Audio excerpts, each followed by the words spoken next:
Okay, looks like a little dessert buffet here. I didn't plan for this, but Eden gave me this last minute. These were... So do you think you're pregnant still? I'm leaning towards no. I'm actually... Because I don't really feel sick anymore. I kind of want coffee again. So I don't know how to explain that week where I felt sick and didn't want coffee.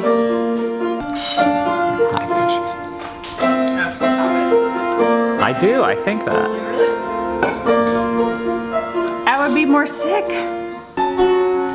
We have been slacking a bit on sharing Mr. Rogers' calendar with you. To focus. Okay.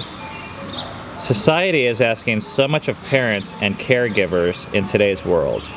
Make sure your child is safe and healthy. Develop routines. Set limits. Read to your child each night at bedtime. Help your child feel secure and loved. All that added to other things we're already doing in our lives. Many adults feel that they are falling short in one, if not all of these assignments of their lives. They often feel they're failures. The key thing that I see in this quote is there's a radical difference when we feel like our kids are an assignment or a project, kind of like an assignment in school when you need to get like an A or an A plus or a B, and maybe we feel like we're getting a C. That's a crappy feeling. You know, we believe this thing, I mean, it's an overused phrase in the culture I come from, but children are a blessing. Another way to look at this is children are a gift. And the way that you parent is very different if you view something as a gift versus a project. So I've learned the best way to receive a gift is not the same way you receive an assignment. An assignment comes with pressure and you want to do a good job. You receive a gift very differently. You enjoy it. Anyways, thank you, Mr. Rogers. Look at this guy. Hey, yo! Hey, hey. Oh, trying to eat my hand. See, this guy, he is a gift, not just a project for us. We are so thankful. Look, he's looking at me. Hi. You find Dada? Hi. Sorry, you guys have got me all excited about this Mr. Rogers calendar now. So the question, how do you know if you're treating your kids like a project or an assignment? Well, I'll tell you what's worked for us. We think about our worst fear with our kids. The way we grew up, our worst fears were things like our kids turning out to be gay, or our kids not knowing how to read or being smart enough by the time they graduated high school, or our kids being a disappointment and being bad. And if those are really our worst fears, if those remain our worst fears, our entire life will become a project to try and prevent those things from happening. To make sure that our kid is a good enough reader or smart enough to other people, or is not gay, or whatever moral code we happen to be applying at a given time. And that's a project. It might not feel like one, and it might feel like a good project. I mean, heck, a lot of those things I think are special. Sexuality is important, reading is great, but I don't think that's why kids exist, is for us to turn them into something. I think they exist for us to receive a gift and for us to be changed. Cammie is giving me some contemplative looks. I think that's really true. And then parenting doesn't become a joy, it becomes this like burden that is so heavy. And it colors everything that you do then with your child. And we're not saying that these things are not important, whatever our values are for passing things on to kids. It's just not why they exist.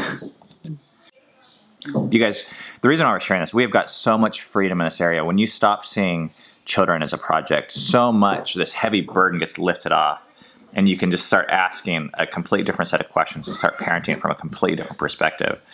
And this has changed, and we've come to see that the religious ways of parenting are in that way very similar to every other way of parenting.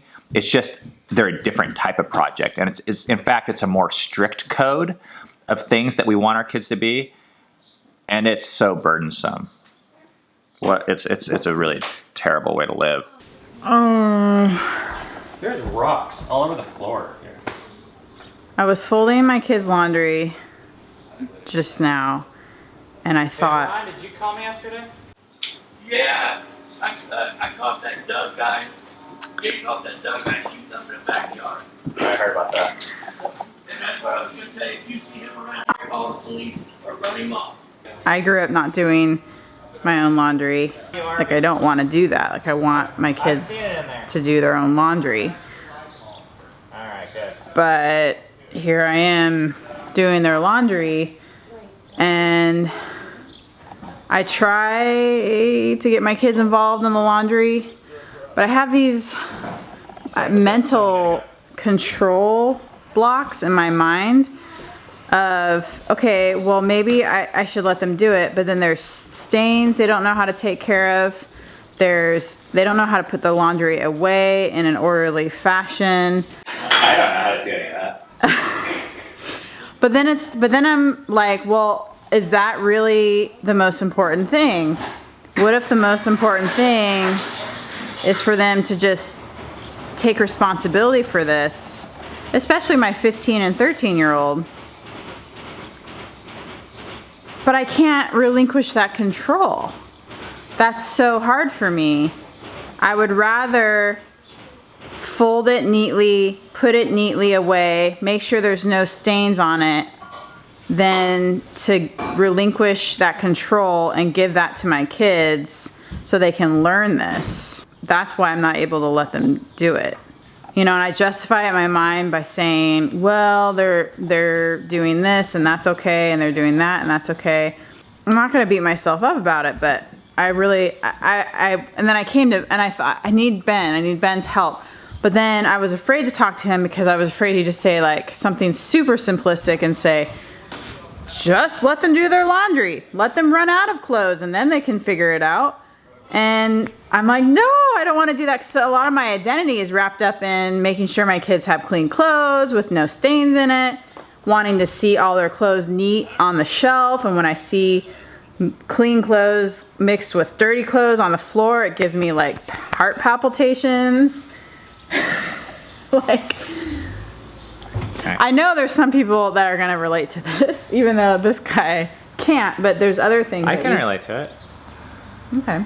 I can totally relate to it. Sorry for putting you in a box. I feel judged right now. I'm sorry. See, I do it too. It says, release. We give each other the right to fail. And allowing other people to fail is really hard. When you think you can do something better, it's so much easier to try and do it yourself, whether it's laundry or dishes or relationships or anything. Anyways, I need to go over for math. When you go with the math, you can read me a book. Yeah, I'll try to read you a book.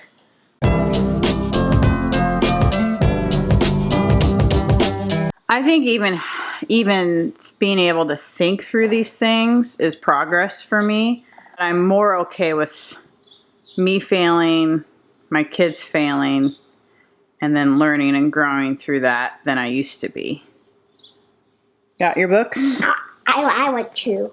Okay, let's bring them Well, on. I don't want this one. But the end of this book is pretty scary.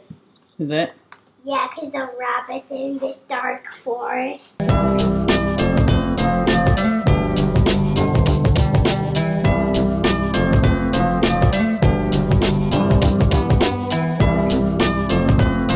It's math time. Okay. Hey, who are you? I'm Tyler. I play for One Stop Liquor. Oh, you play for One Stop Liquor?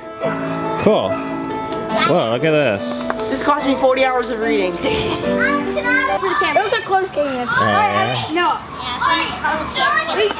Lattes, that's exciting.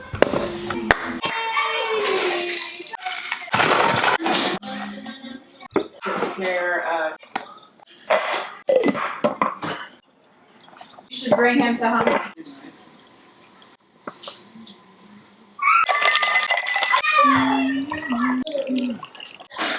Thank you. Thank you.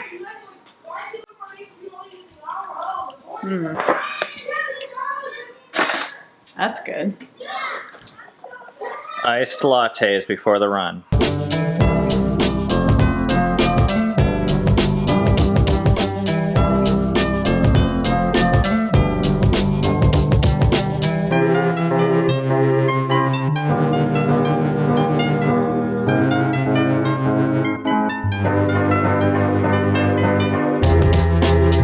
Filia just said she needed to go to the bathroom, and then she remembered there's a water park right up here, and now she says she doesn't need to go to the bathroom anymore.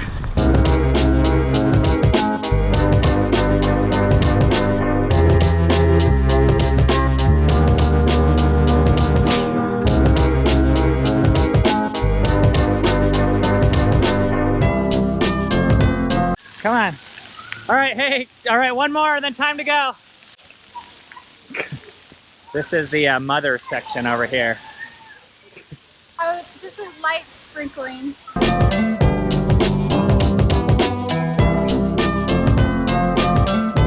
I had the idea of the next run on Sunday. We should let the kids pick one ride, and he said, "Oh, babes." I thought it was a good idea. I mean, it's hard to find things to do that are fun during your run. To me, just doing one ride at one of those things, it's like going into a casino and just playing the slot machine one time. It's a bad idea, even if it's one time. It's like, it would like kill me. Those rides, they're like $2, they last like 30 seconds. It's like, I'm not thinking about dirty that. feeling. And I really appreciate that Ben is thinking about that, but I'm thinking about the fun factor, the how our kids will remember that, and they'll say, "Remember," and then they'll expect it next year. Just got back from our run, heading over for dinner. We're gonna end the vlog for today now. Have a good night. See you guys tomorrow.